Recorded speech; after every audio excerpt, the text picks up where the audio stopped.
Salam əziz şagirdlər, mən Qədirova Şahanə, Texniki Fənlər Akademiyasının riyaziyyat müəlliməsiyim. Bugün mən sizə bir hədlər, çox hədlər, yəni tam cəbri ifadələr, 8-ci sinif mövzusu olan tam cəbri ifadələr mövzusunu izah edəcəm. Uşaqlar, ümumiyyətlə, əvvəlcə belə deyək, riyazi ifadələr özü nədir və riyazi ifadələr neçə yerə bölünür? Deməli, riyazi ifadələr iki hissədən ibarətdir. Bunlar hansılardır? Ədədi ifadə və dəyişənli ifadə. Yazıram bura. Ədədi ifadə və dəyişənli ifadə. Ədədi ifadələrə nələr aiddir? Dəyişənli ifadə. Ədədi ifadəyə ədədlər və əməllərdən ibarət olan ifadə ədədi ifadədir. Ədədlər və əməllərdən. Yazıram bura. Ədədlər və əməllər. Bildiyimiz misal tipləri. Ədədlər, əməllər daxildirsə, bunlar ədədi ifadədir. Məsələn, ümumi sadə bir misal yazıram. 2 vur 3, minus 1, plus 5. Yəni, ədədlər və əməllərdən ibarətdir. Mötərizə ola da bilər, olmaya da bilər. Bildiyimiz sadə misallar. Bunlar ədədi ifadələrdir. Adından görüldüyü kimi ədədidir. Ədədlər və əməllərdən ibarətdir. Bəs dəyişənli ifadə nədir? Dəyişənli ifadəyə eyni zamanda hərfi ifadə də deyirik. Çünki riyaziyyatda dəyişən deyəndə dəyişən anlayışı hərf bildirir. Buna eyni zamanda biz hərfi ifadə də deyə bilərik. Deməli, dəyişənli ifadə və yaxud hərfi ifadə. Niyə görə? Çünki dəyişən deyəndə biz hərf başa düşürük. Riyaziyyatda dəyişən hərfdir. Bəs dəyişənli ifadələrə nələr aiddir? Ədədi ifadələrdən əlavə olaraq, yəni buna daxil olan ədədlər və əməllərdən əlavə olaraq dəyişənlər də aiddir. Yəni hərflər aiddir. Deməli, buna yazırıq. Nələr aiddir? Ədədlər, əməllər və dəyişənlər, yəni hərflər. Biz artıq bildik ki, dəyişən nədir? Hərflərdir. Deməli, dəyişənli ifadədə oxşar toplananların islahı, yeri gəlmişkən onu da bir balaca izah edeyim sizə. Məsələn, dəyişənli ifadəyə bir nümunə göstərək. Tutaq ki, yazıram 18 minus 2x, yazıram bura minus 2, sonra olsun bu şəkildə plus 4x bərabərdir. Belə deyək, hər iki bərabər qoymuram. Bu gördüyünüz ifadə bizdə dəyişənli ifadədir uşaqlar. Nəyə görə? Ədədlər daxildir, əməllər daxildir və hərflər daxildir. Deməli, bu necə ifadədir? Dəyişənli ifadədir. Ədəd, əməl və hərflər daxildirsə dəyişənli ifadədir. Bəs bu dəyişənli ifadə bu belə qalacaqmı? Xeyr, sadələşəcəksə əgər biz onu sadələşdiririk. Bu nə deməkdir?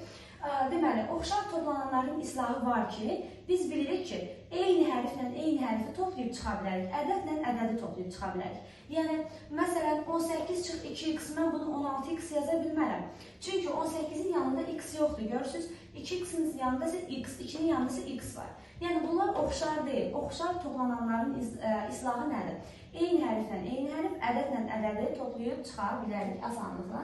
Burada, məsələn, əvvəlcə x-ları götürürük, gözəllik xatirinə belə deyək. Yəni, x-li ifadə, birinci x-dan asılı olan ədədləri yazırıq. Mənfi 2x plus 4x, bu olacaq 2x.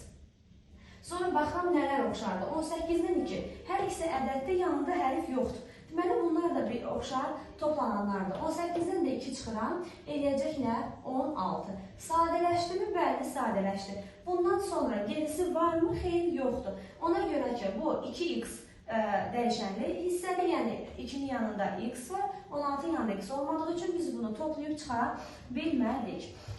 Deməli, riyazi ifadələr haqqında bu qədər, ədədi ifadə və dəyişənli ifadə olmaqla iki hissəyə bölünür.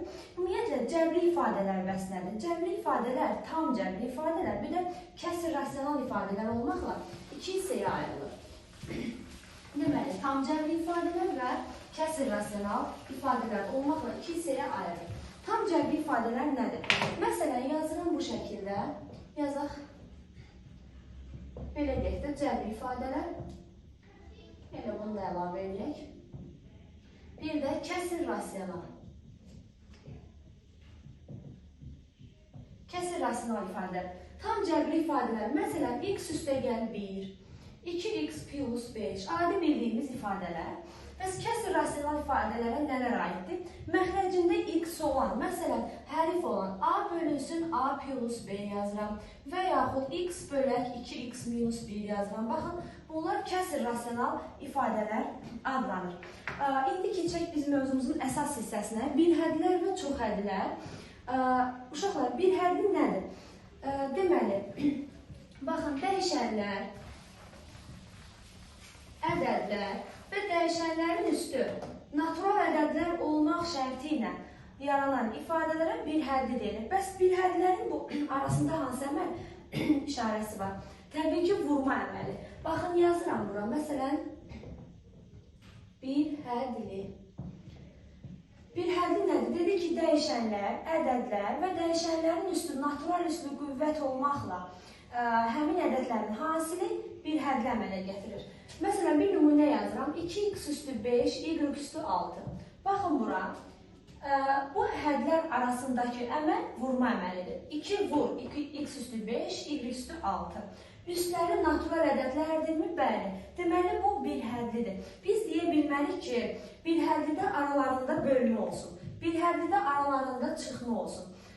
Biz bunu toplama olsun. Bunu deyə bilmərik. Ancaq və ancaq vurma əməllərindən ibarət ola bilər.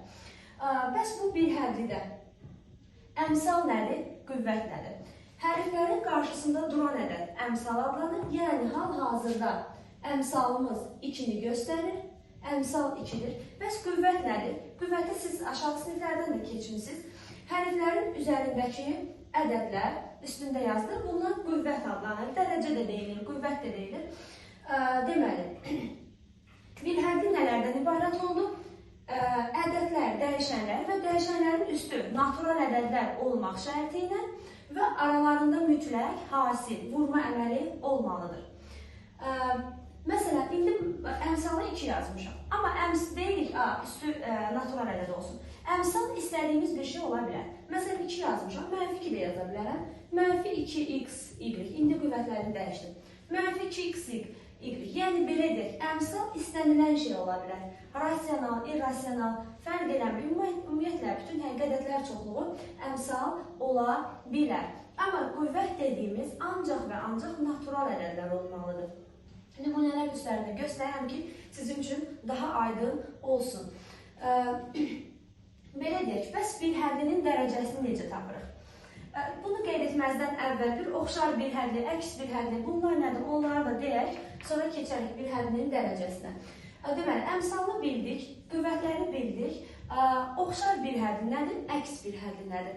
Yalnız əmsalına görə fərqlənən bir hədlər oxşar bir hədlərdir. İndi bu cümləni riyazi şəkildə yazaq, görək bu nədir? Məsələn, yazıram bura bu şəkildə. 2x, y, bir də yazıram 3x, y. Baxın, yalnız əmsalına görə fərqlənən bir hədlər oxşar bir hədlərdir. Deməli, bunlar necə bir hədlərdir? Oxşar bir hədlərdir. Nəyə görə oxşardır? Yalnız əmsalları fərqlənir, x, y-lər isə öz yerində qalıb olduğu kimi. Bəs əks bir hədlər nədir? Yalnız işarəsinə görə fərqlənən bir hədlər əks bir hədlərdir. Məsələn, belə deyək. Məsələn, yazıram mənfi 3a kvadratı b, bir də yazıram 3a kvadratı b. Biz görürük ki, biri mənfi 3-dür, biri 3-dür, düzdür. Yalnız işarəsinə görə fərqlənən ədədlər əks bir hədlərdir. Əks. Ümumiyyətlə, əks ədədlər nə idi? İşarəsinə görə fərqlənən ədədlərdir. Məsələn, 3-ün əksi mənfi 3, 5-in əksi mənfi 5 və yaxud mənfi 6-ın əksi 6, mənfi 8-in əksi 8. Baxın, həmin şeydir. Yalnız işarəsinə görə fərqlənən bir hədlər əks bir hədlərdir. Oxşarda bildik. Əmsalları fərqli olsun, yetərlidir. Sonra keçdik bir hədlinin dərəcəsinə. Bir hədlinin dərəcəsini necə tapırıq? Deməli, dəyişənlərin üstü, yəni qüvvətlər toplamaqla alınan ədəd bir hədlinin dərəcəsi adlanır. Burada nələri toplayacağım? 5 ilə 6. Qüvvət də deyirik, dərəcə də deyirik, qüvvət yazdım. Qüvvəti necə tapırıq? Üstlərini toplamaqla. 5 plus 6 elədi 11. Deməli, bu bir hədlinin qüvvəti 11-ə bərabərdir. Çox vaxtda şagirdləri belə deyək, çaşdırmaq üçün belə də verirlər. Məsələn, 2-nin kvadratı, mənfi 2 yazaq, biraz fərqli olsun. Yazıram, x üstü 3, y üstü 7, məsələn, bu da olsun z. Düzdürmü? Burada deyəndə ki, qüvvətini tapın. Uşaqlar götürüb burada 2-nin qüvvətini də hesablayır. Bunu. Bu olmaz. Bu mənfi 2-nin kvadratıdır. Bu birbaşa bizə elə 4 verir. Aydındır? Bu bizə 4 verir. Yəni, bu qüvvət ədədə aiddir. tapanda ədədə baxmırıq, ancaq hərflərin üzərindəki rəqəmləri toplayırıq. Bəs desək ki, bu Z-in üstündə nədir? Biz bilirik ki, üzərində heç bir şey verilməyibsə, bu 1 deməkdir. Z üstü 1 olanda yazılmır. Hal-hazırda yazdım bizim üçün aydın olsun deyə. Deməli, 3 plus 7 plus 1. Elədi neçə? 11. Deməli, gördüyümüz bir həddinin qüvvəti 11-ə bərabərdir. Bu 2-nin kvadratı yenə deyirəm hesablanmır, bu ədədə aiddir. Bizə lazımdır hərfin üstündəki qüvvətləri toplamaq. Bu zaman bir həddinin qüvvəti olur 11. Bir hədlər haqqında bu qədər. İndi keçəcəm sizə çox hədli. Çox hədli nədir? Bir hədlərin cəbri cəminə çox hədli deyilir. Yəni, çox hədlidə yenə bir hədlərdən təşkil olunur. Biz nə dedik? Bir hədlidə nə ola bilməz? Bir hədlidə hədlər arasında bölmə olmaz, çıxma olmaz, toplama olmaz, ancaq vurma əməli ola bilər. Həmin bu hallar çox hədliyə də aiddir. Yəni, amma burada toplama var. Necə var? Bir hədlərin cəminin əmələ gətirdiyi ifadə çox hədlidir. Məsələn, qoy bir həddini yazaq, bu qalsın yerində. Bir hədli, yazıram bunu çox hədli. Müqayisə etmək üçün yazdım onu. Çox hədli. Deməli, çox hədli nə dedik? Bir hədlərin cəbri cəmi. Gəlin bir neçə bir hədli yazaq. Onların cəbri cəmindən çox hədli əmələ gətirək. Məsələn, yazıram belə. 2-ni yazdıq bayaq. 5x kubu y. Bunu yazdım. İndi yazıram belə. Mənfi 2 a, b. Bir də yazıram 3.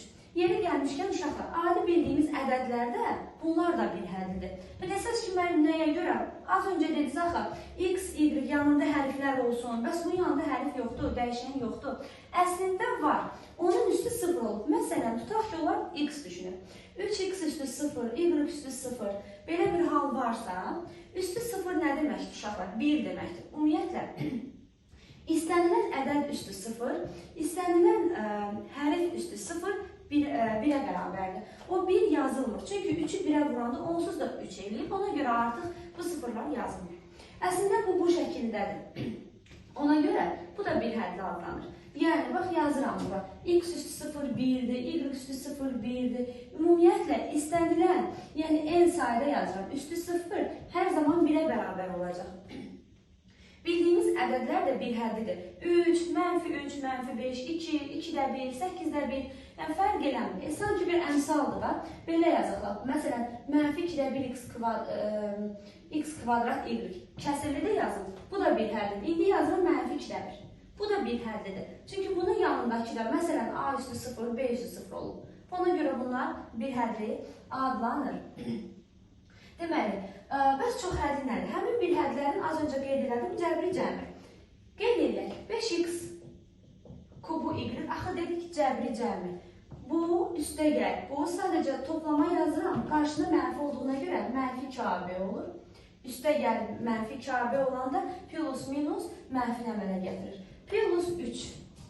Tabi yanındakı hərfləri yazmıram. Bunu sizin üçün, izah üçün dedim ki, yəni bildiyimiz normal ədədlərdə əslində bir hədlidir. 3-dür, mənfi 2-də 1-dir, 2-də 1-dir, 5-dir, 8-dir, fərq eləmir, istənilən ədəd.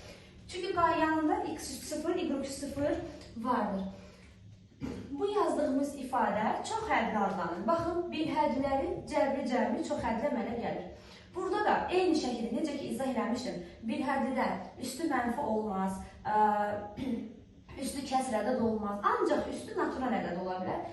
Burada da bir hədlərdən əmələ gəldiyinə görə eyni qayda var. Axı bir hədli demişdik natural ədədlər olsun. Burada da baxın, natural ədədlərdən ibarətdir. Bu da adlanır bizdə nə? Çox hədli.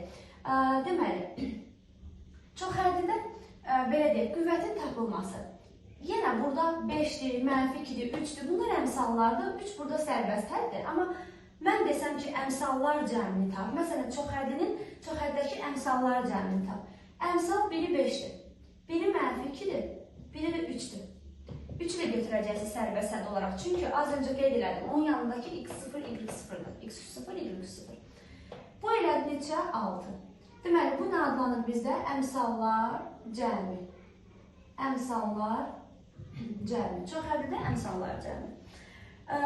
Qüvvətini qeyd edək. Çox həddinin qüvvətini, dərəcəsini necə tapırıq? Çoxhədliyə daxil olan bir hədlərin ayrı-ayrılıqda dərəcələrini tapırıq və içində ən böyük olan bizim cavabımız olur. Ən böyük olan bizim qüvvətimiz olur.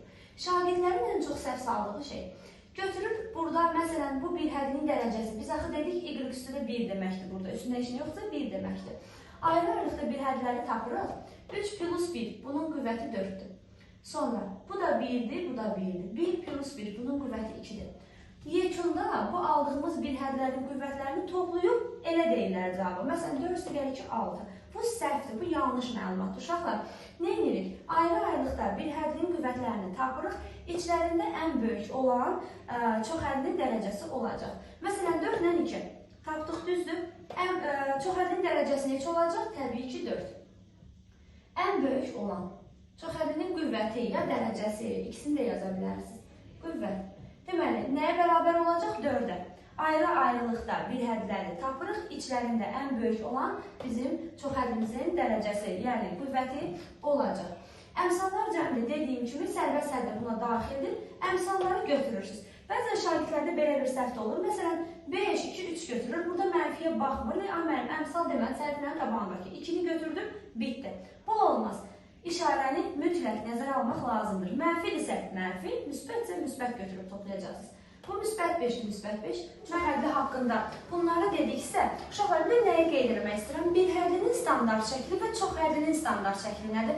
Ümumiyyətlə, standart şəkil nədir? Məsələn, bunu bir hədli üçün yazacağım əvvəlcə. Tutaq ki, yazıram belə. 2x üstü 5, y, x üstü 2. Bir dənə də vuraqla yazaq 6-da 1. Yazıq bunu bu şəkildə, düzdürmü? Bu bir hədlinin standart şəklidirmi? Xeyr, bu qeyri-standart şəkildir. Nəyə görə?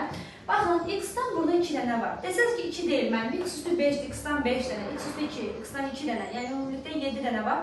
Bəli, burası doğrudur. Sadəcə sizin başa düşəcəyiniz dildə deyirəm ki, x-in, burada x 2 dənə yerdə dayanır. Doğrudurmu? Hərəsindən bir dənə qalmaq şərti ilə yaranan ifadə standart şəkil olacaq. Məsələn, bu qeyri-standartdır. Həm də nəyə görə? X-dan 2 dənə və ədədlər. Bir dənə 2 var, bir dənə altda 1 var. Bunları sadələşdirib bir hala gətirmək lazımdır ki, artıq burada bir problem qalmasın. Yəni, standart şəkil halına gəlsin. Nə edəcəksiniz?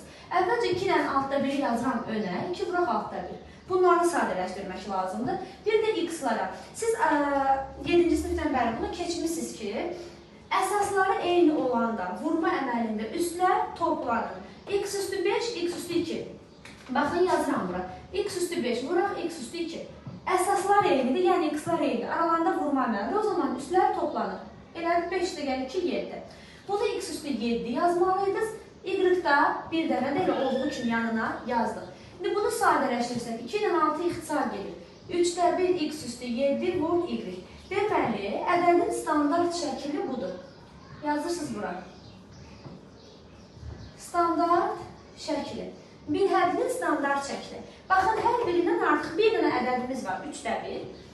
X-dan 1, yəni bir mövqedən, Y-dan da bir dənə. Və bu olacaq standart şəkil. Eyni standart şəkil çox hədliyə də aiddir. Necə? Çox hədli artıq oxşar toplananların islahı kimi görəcəksiniz bunu. Məsələn, bir nümunə yazaq.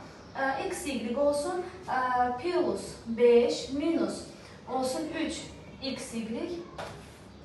Məsələn, minus 1 bərabərdir. Baxın, bu da düzdür, çox hədlidir. Amma çox hədlinin standart şəkli deyil, qeyri-standart şəklidir. Nəyə görə? Tam sadələşməyin. Baxın, 2x, y, 3x, y. Oxşar toplanan var, oxşar toplanan olmamalıdır. Bunu sadələşdirməlisiniz. 2x, y mənfi 3x, y. Eləyəcək mənfi x, y. Sonra 5, bir də mənfi 1. 5-dən 1 çıxıram, eləyəcək 4. Və bu olacaq çoxhədlinin standart şəkli. Çünki çoxhədlinin standart şəkli, yenə dedim, hərəsindən bir dənə, yəni artıq oxşar toplanan qalmamalıdır orada. Bir həddə də oxşar hədd qalmamalıdır. X üstü 5, x üstü 2 və yaxud ədədlər 2, altda 1, bu belə qala bilməz. Və biz 3də 1, x üstü 7, y-i tapdıq və deyirik ki, bu bir həddidə əmsal neçədir? 3də 1-dir. Qüvvət neçədir? 7, burada da 1 dayanıb, 7 plus 1, 8. Qüvvəti də olacaq 8. Bu da çoxhədli və birhədlinin standart şəkilləri. Deməli, çoxhədlinin də dərəcəsinin tapılması, əmsallar cəmi, dərəcə, qüvvət, bunları dedik.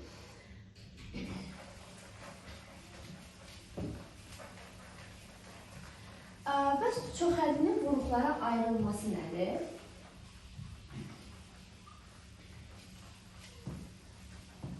Bu mövzular 7 və 8-i əhatə edir. Yəni, başlanğıcı haradasa bir 7-ci sinifdə artıq vuruqlara ayırmada biz 8-dəki mövzulara da toxunmuş oluruq.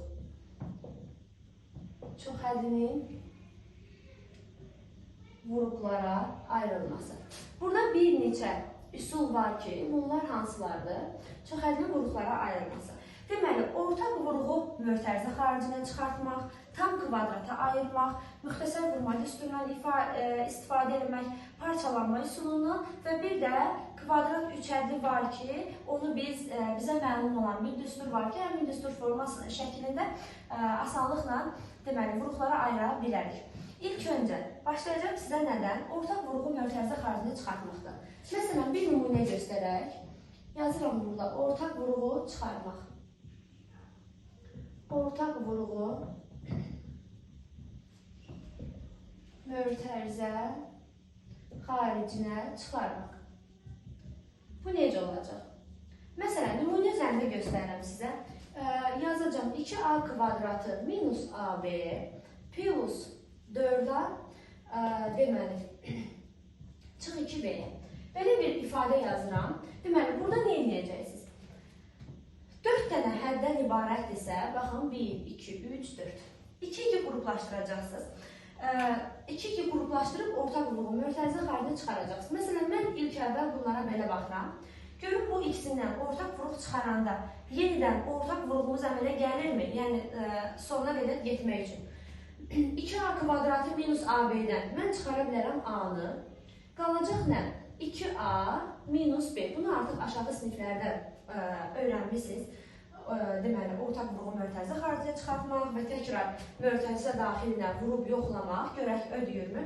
A-nı 2a-ya vuranda 2a kvadratı, a-nı b-yə vuranda ab. Həqiqətən də ödəlir. Plus 4a-dən 2b-dən mən çıxardaram 2ab yazaq. 4a-dən 2ab-dən mən çıxardacağım nəyi? Deməli, 2a-nı. Burada bir kvadrat yazaq, ödənsin. Deməli, olacaq necə? 2a minus b. 2a-nı 2a-ya vuranda 4a kvadratı, 2a-nı b-yə vuranda 2ab. Həqiqətən də ödədir. Baxın, vuruqlara ayırdıqdan sonra mən görürəm ki, həqiqətən düz ayırmışım. Nəyə görə? Təkrar ortaq vuruğumuz var. 2a minus b, 2a minus b. Bu bizim ortaq vuruğumuzdur. Təkrar bunu mötərizə xaricinə çıxardırıq. 2a minus b-ni mötərizə xaricinə çıxartdıqmı? Bəli, yenidən mötərizə açıram, yerdə nə qalsa onu yazıram. 2a minus b-ni çıxaranda yanındakı a qaldı. 2a minus b-ni çıxaranda yanındakı 2a qaldı. Deməli, bunu yazdıq mı? Yazdıq. İndi bunu biraz da sadələşdirsək, 2a minus b, məsələn, baxın, bu sadələşir. A üstəgəl 2a elədi 3a. Vuraq burada yazıram 3a-ya. Deməli, vuruqlara ayrıldı mı? Bəli, ayrıldı. Bu nədir? Ortaq vuruğu mötərizə xaricinə çıxartmaq. Elə vaxt olur ki, uşaqlar, məsələn, bu iki dənəsini qruplaşdırdım da, bu birinci ilə ikinci uyğun gəlməyə bilər. Siz bu birinci ilə üçüncünü götürüb ortaq vuruq çıxara bilərsiniz. İkinci ilə dördüncüdən ortaq vuruq çıxara bilərsiniz. Yəni, şərt deyil ki, sırf yan-yana olan hədlərdən ortaq vuruq çıxarasınız. Alınmasa nə deməkdir? Məsələn, burada 2 açıq B aldım. Burada tutaq ki, 3 açıq B aldım. Görürəm ki, ortaq vuruq yoxdur təkrar çıxartmaq üçün. Onda düşünürəm ki, yolum səhv olub. Qayıdıram əvvələ. Məsələn, birinci ilə üçüncünü qruplaşdırıb baxıram, ikinci ilə dördüncünü qruplaşdırıb baxıram ki, hansı daha uyğun gələr. Bu, ortaq vuruğu mötərizə xaricinə çıxartmaqdır. Bəs biri hansıdır? Müxtəsər vurma düsturlarından istifadə etmək. Müxtəsər vurma düsturlarını siz 7-ci sinifdə keçmişsiniz. 7 dənə əsas müxtəsər vurma düsturumuz var. İndi onları bir-bir burada qeyd etməyəcəm. Düsturlardır, 7-dən də keçmişsiniz. Deməli, bir nümunə göstərəcəm sizə. Müxtəsər vurmanın köməyi ilə. Məsələn, yazıram belə, sadə bir misal göstərəcəm. 64a kvadratı çıx 1. Deyirəm ki, sizə bunu vuruqlara ayırın. Necə ayıracaqsınız? 64 nədir? 64 8-in kvadratıdır. Baxıram ki, bunun təpəsində də bir dənə kvadrat yaza bilərəm. Axı, 1-in kvadratı 1-dir. 64a kvadratını mən yaza bilərəm 8a kvadratı. 1-in kvadratıdır və 1-in kvadratıdır. Yəni bu 1 verir. Zaten üstünə kvadrat yazsam da eyni şeydə heç bir şey dəyişmir. Baxıram ki, bu hansı düstura oxşur. Əgər düsturları mükəmməl biliriksə, düsturları öyrənmişiksə, avtomatik bunu gözünüz görəcək ki, bu a kvadratı minus b kvadratı ifadəsidir. Bunun açılışı nədir uşaqlar? A çıx b, a plus b. A çıx b və a plus b-nin mötərizə hasili. İndi deməli, a-nın yerində 8a, b-nin yerində isə 1 dayanır. Deməli, tətbiq edirəm. A çıx b, a səgər b deyilmi? A 8a-dır. Yəni 8a çıx 1, 8a plus 1. İfadə vuruqlara ayrıldı mı? Bəli, ayrıldı. 64a kvadratı çıx 1-in kvadratı. Mən 8a çıx 1, 8a plus 1 olmaqla vuruqlara ayırdım. Bir də var, tam kvadrata ayırmaq. Bu nədir? Məsələn, buna da bir nümunə göstərək. Burada da müxtəsər vurma düsturundan istifadə etmiş oluruq. Ona görə o cümləni silmirəm. Məsələn, gəlin yazaq belə. X kvadratı minus 4x minus 32 bərabərdir. Plus olsun. Deməli, göründüyü kimi bu kvadrat üçərlidir. Deyirəm ki, tam kvadrata ayırmaqla vuruqlara ayırın. Tam kvadrata ayırmaq nə deməkdir? A plus minus b kvadratı şəklinə gətirmək. İndi baxıram, burada 32 nəyinsə kvadratı deyil. Məsələn, 32 b yerinə ola bilməz, nəyinsə kvadratı deyil. Keçirəm burada nə etməyə? Baxın, bu ikisinə baxıram. 32-ni burada görməzdən gəlirəm. Biz bilirik ki, indi burada toplanma olduğuna görə mən toplanmasını açacağım. A üstü gəl b-nin kvadratının açılışı necədir? A kvadratı, 2 dənə ab plus 1 dənə b kvadratı. Deməli, bu x kvadratı plus 4x ifadəsini buna gətirəcəm. Bu 4x 2 misli olan hissədir. Bunu yadınızda saxlayın. A kvadratı ilə x kvadratı yerində deməli, birinci həddimiz x-dir. İkinci həddimiz nədir? Bu 4x 2ab hissəsidir. Yəni, 2 misli 4 olub. Deməli, bu a-nın biri ilə 2 olub, biri ilə x olub da, belə deyək. Baxın, düsturun özünün ikisi var. 2 misli 4x olubsa, deməli, burada bir əldə 2 iştirak edib, 2-ni 2-yə vuranda 4 olub. Digər də avtomatik x-dir. Çünki başdan x kvadratı gəlir. A kvadratı. Deməli, elə a-nın yerində x-in özü dayanır. İndi mən burada x yazmışam. Bunları bu şəkildə düzəldək. A-nın yerində x, b-nin yerində 2. Heç bir fərqi yoxdur. B də oldu 2. Deməli, bu oldu mu 4x? Bəli, oldu. Deməli, b-nin yerində 2-dir. Mötərizə kvadratı. Mən bunu belə yazdım bunun yerinə. İndi görək bu ödəyirmi? Bu yazdığımı təkrar açıram burada. 2-nin kvadratı bərabərdir. Müxtəsərə görə açıram. A kvadratı, yəni x-in kvadratı. 2ab, yəni 2x, 2-yə də vuranda 4x. 2-nin kvadratı 4. Deməli, mən aldığım ifadə, yazdığım ifadəni açanda bu əmələ gəlir. Amma mən bunu yerinə yazmaq istəyirdim. Bu 32-ni saymıram, görməzdən gəlirəm burada. X kvadratı plus 4x-i var, üstə gələ 4-ü yoxdur. Deməli, bu 4 burada artıq alınacaq. Deməli, mən bura bir dənə çıx 4 yazacağım ki, baxın, bir dənə çıx 4 əlavə etsəm, bu 4-lər islah gedib, qalacaq elə bizə verilən ifadə, x kvadrat plus 4x ifadəsi. Deməli, bir dənə çıx 4 əlavə edəcəm. İndi mənfi 32-ni qaytaram yerinə. Az öncə görməzdən gəldim, onu yox saydım. İndi görürəm onu artıq. Mənfi 32-ni də yazıram öz yerində, necə var elə. Bunu yazdıq, bərabərdir. Sadələşdirirəm bunu, bunu ayıraq qarışmasın. X plus 2-nin kvadratını dəymirəm. Mənfi 4, mənfi 32. Elədi mənfi 36. Düzdürmü? İndi uşaqlara baxın. Az öncə elədiyimiz müxtəsər vurma düsturundan istifadə edəcəyik burada da. Görürəm ki, x və gəl 2-nin kvadratı var. Axı 36 nəyin kvadratıdır? Nəyinsə kvadratıdır. 36-nın yerinə də mən belə yaza bilərəm. X və gəl 2-nin kvadratını olduğu kimi yazıram. 36 da 6-nın kvadratı yazıram. Doğrudur mu? Bəli. Yenə deyirəm, düsturu mükəmməl bilən bir şagird deyəcək ki, ay müəllim, mən burada a kvadrat minus b kvadrat ifadəsi görürüm. Deməli, bundan istifadə edəcəm. Sadəcə nəyə diqqət eləməlisiniz? A-nın yerində x plus 2, b-nin yerində isə 6 dayanır. Bu şəkildə. İndi ayıram bunu vuruqlarına. A kvadratı çıx b kvadrat. A-nın yerində x və 2-nin özü dayanır. Komplekt şəkildə. X plus 2 düstur necədir? A çıx b, A üstə gəl b. X plus 2 çıx 6, x plus 2 plus 6. Baxın, x plus 2 çıx 6, x plus 2 plus 6. Və bunu sadələşdirəcəm. 2 minus 6 mənfi 4. 2 plus 6 8. Vuruqlara ayırdıq mı? Ayırdıq. X minus 4, x plus 8.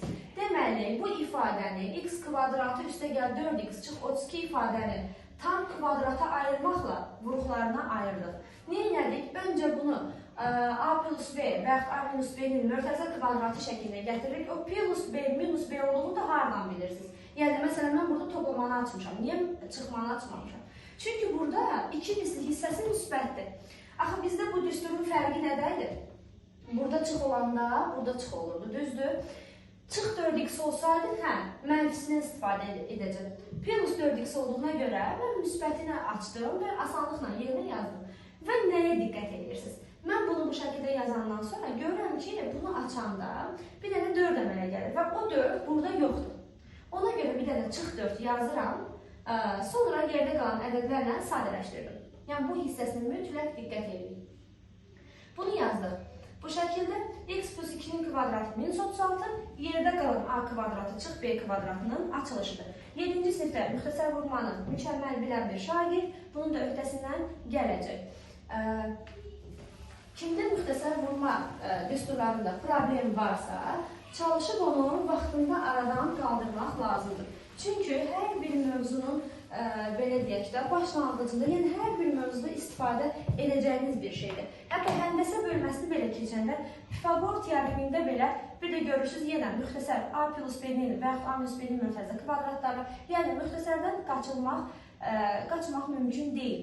Hər bir mövzuda, hər bir şeydə qarşımıza asanlıqla çıxa bilər. Ona görə bu bir şərtdir. Üçüncüsü, deməli, müxtəsər vurma, tam kvadrata ayırmaq, bunları dedik. Deməli, indi nə deyək sizə? Məsələn, yazıram belə 2x kvadrat, yazıram belə plus 5x çıx 3. Görürsünüz ki, bu kvadrat üçhəllidir. Şagirdlərin ən çətinlik çəkdiyi vuruqlara ayırmaq kvadrat üçhəllidədir. Kvadrat üçhəllini vuruqlara ayırmaqda çox böyük çətinlik çəkirlər. Burada parçalanma üsulundan da istifadə edə bilər. Düzdür, az öncə də yazdım kvadrat üçhəlli idi. X kvadrat plus 4x minus 32. Sadəcə, orada məsələn mən sizdən tələb etdim ki, tam kvadrata ayırmaqla vuruqlara ayır.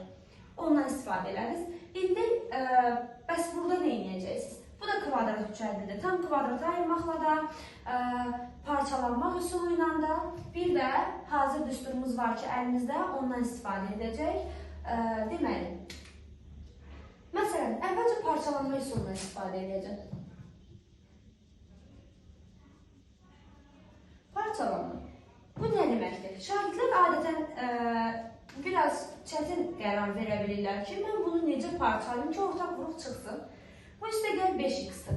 Mən 5x-i düşünürəm ki, belə yazsam, məsələn, yazıram bu şəkildə, minus x plus 6x minus 3. X, baxın, mənfi x üstəgəl 6x. 5x-i verirmi? Bəs niyə belə yazdım? Baxın, 3 elə bir ədəddir ki, 3 ilə ortaq vuruq çıxarlası bir ədəd. Düşündüm ki, 6 olsa, 6x-dən 3. Buradan 3 çıxır təbii ki. Və fikirləşirəm ki, bəs axı məndə 5x verilir. Mən bura 6x yazmışamsa, deməli 1x-i çıxmalıyam ki, 5x-ə tamamlansın. Sanki 5x-i parçaladım. Mənfi x plus 6x şəklində. İndi yoxlayıram. Hələ görək düz ayırmışam mı? Parçaladıq. Az öncə sizə ilk əvvəldən izah elədim ki, ortaq vuruğu mötərizə xaricini çıxartmaq. Hər ikisindən ortaq vuruq çıxardıram. Buradan x-i çıxaranda görürəm ki, ortaq vuruq x-dir. Hərfləri də necə ortaq vuruq çıxardırsınız? Üstü ən kiçik olan dərəcə. Məsələn, x kvadratı və x var. Ən az x-i çıxardıram. Yerdə nə qalacaq? 2x minus 1. Bunu yoxlamaq istəyiriksə, görüm düzmü çıxartdım. X-i 2x-ə vuranda 2x kvadratı, x-i 1-ə vuranda 1x, mənfi 1x. Deməli, ödəyir. Plus 6x və 3-dən nəyi çıxardıraq? 3-ü çıxardıraq. Yerdə qalacaq 2x minus 1. Yenə bunu yoxlayıram. 3-ü 2x-ə vuranda 6x, 3-ü mənfi 1-ə vuranda mənfi 3. Deməli, ödəyir. Görürəm ki, həqiqətən düzgün parçalamışam. Nəyə görə? Yenə ortaq vuruq alındı məndə. 2x çıx 1, 2x çıx 1. Həmin 2x çıx 1-i mötərizə xaricinə çıxardıram təkrar və yerdə qalanlarını yazıram. Bunu çıxaranda yerdə nə qalır? X Burada 2x minus 1 çıxaranda qaldı 3. X plus 3. Bu formada. Deməli, vuruqlarını ayırdıq. Bu gördüyünüz üsul uşaqlar parçalanma üsulu idi. Məncə elə də çətin deyil. Sadəcə şagirdlər burada nədə əziyyət çəkir? Məsələn, düşünə bilmirlər, mən 5x-i necə parçalayım? Məsələn, x üstə gəl 4x yaza bilirlər, görürlər ortaq çıxmır. Sonra x minus məsələn 6x yaza bilirlər, görür o mənfi 5x eləyir, burada isə müsbət 5x-dir. Biraz belə çətinlik çəkir və bu çətinliyi aradan qaldırmaq üçün başqa bir üsulumuzu deyil. O daha rahat olacaq məncə sizlər üçün. O nədir? Deməli, kvadrat tənlik keçən bir şagird bunu da asanlıqla edə biləcək. Baxın, kvadrat tənliyin ümumi quruluşu ax kvadrat plus bx plus c bərabərdir. Kvadrat üçhədili, düzdür, kvadrat üçhədilinin vuruqlara ayrılma qaydası. A vurulsun x minus x1, x minus x2. Bu hazır düsturda əlinizdə var. Bəs bu x1, x2 nədir? x1, x2 tənliyin kökləridir. Yəni kvadrat tənlik bərabərdir 0 halını gətirib tənliyin köklərini tapacaqsınız. Tənliyin köklərini də yenə deyirəm, kvadrat tənlik keçən şagird ya diskriminantla, ya vietlə, asanlıqla köklərini tapa bilər və gətirib burada yerinə yazacaqlar. Bu x-lar necə var, elə də qalır hər zaman. A nədir? A x kvadratın əmsalıdır. Gətirib tərəflərini yazırsınız bura. Elə bayaq yazdığım misalı təkrar yazıram. Plus 5x çıx 3. Düzdürmü? Gəlin bunu bu üsulla vuruqlarına ayıraq. Dedik ki, necə vuruqlarına ayıraq? Əvvəlcə bir sıfıra bərabərləşdirib tənliyin köklərini tapaq. Baxıram ki, uşaqlar, bu tam kvadrat tənlikdir. İndi kvadrat tənlik hissəsinə getmək istəmirəm, mövzudan kənara çıxmaq istəmirəm. Amma var tam kvadrat tənlik, var çevrilmiş kvadrat tənlik. Çevrilmiş kvadrat tənlik nə idi? X kvadratın əmsalı 1 olsun. Bu zaman diyet teoremi ilə asanlıqla istifadə edə bilirik.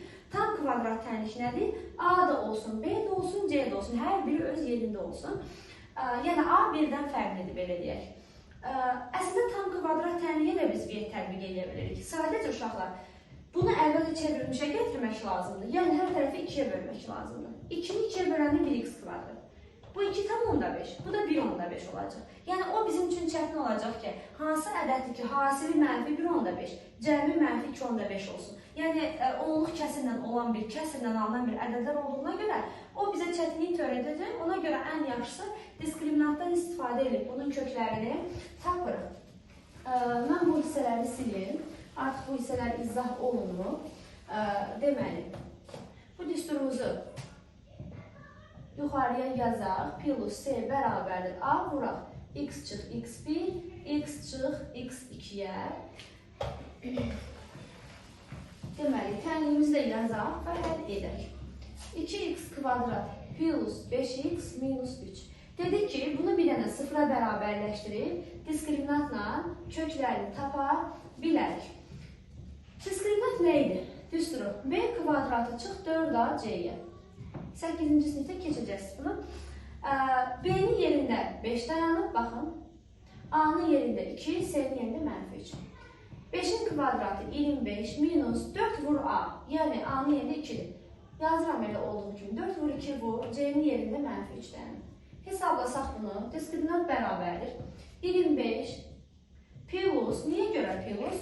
Mənfi 4 2-yə, mənfi 8, mənfi 8, mənfi 3-ə vuranda müsbət 24. Bu da elədir, 49. Deməli, diskriminantımız 49-dur. Tapırıq kökləri. X1-in düsturu. X1 deməli, mənfi B plus kök altda diskriminant böl 2A-yə. B-miz 5-dir. Mənfiyə görə mənfi 5. Kök altda diskriminant. Yəni, kök altda 49 çıxır 7. 2A. 2 vur, A-mız da elə 2-dir. Elədi 4. Mənfi 5-də gəl 7, elədi 2. İxtisar aparam 2-də 1. Deməli, uşaqlar, x1-i tapdıq. x2-ni tapsaq, mənfi B minus kök altda diskriminant böl 2A-ya bərabərdir. Mənfi 5 minus 7 böl 2 vur 2. Uşaqlar, baxın, artıq birbaşa yazdım. Nəyə görə? Çünki eyni şeyin mənfisidir. Mənfi 5 plus 7 böl 4. Bir də var, mənfi 5 minus 7 böl 4. Yəni, mənfi B plus kök diskriminant, mənfi B minus kök diskriminant. Bu da elədir, mənfi 12 böl 4-ə. Bu da eləyəcək mənfi 3. Bunu da yazdıq. Deməli, köklərini tapdıq. İndi aparıb yerinə qoyacaqsınız. Baxın, bərabər. bərabərdir. Düsturumuz necə idi? A vur x minus x1, x minus x2. A-nın yerində nədən? 2. 2 vuraq. X minus x1-imiz neçədir? 2-dədir. X minus x2-miz neçədir? Mənfi 3. Bu mənfi 3-dür. Bir də düsturun mənfisi var. Toqquşur olur müsbət. Bunu yazdıq. Vuruqlara ayırıb bitirdikmi? Bəli, əslində bitirdik. Və yekunda test isə cavablara baxırsınız. Normalda bu 2 əmsal hər zaman vurulur mötərizəyə. Və hansı mötərizəyə vurulur? Həmişə kəsr alınan mötərizəyə vurulacaq ki, bunlar ixtisar edəcək. Çünki daha sadə, daha gözəl alınacaq. Yəni, gözəllik xatirinə də belə deyək.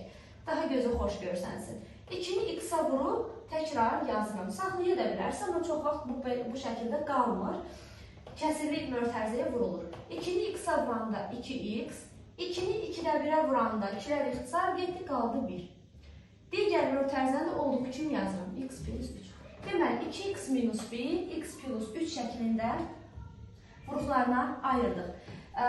Deməli, biz çox ədli vuruqları ayırmasında istifadə elədik.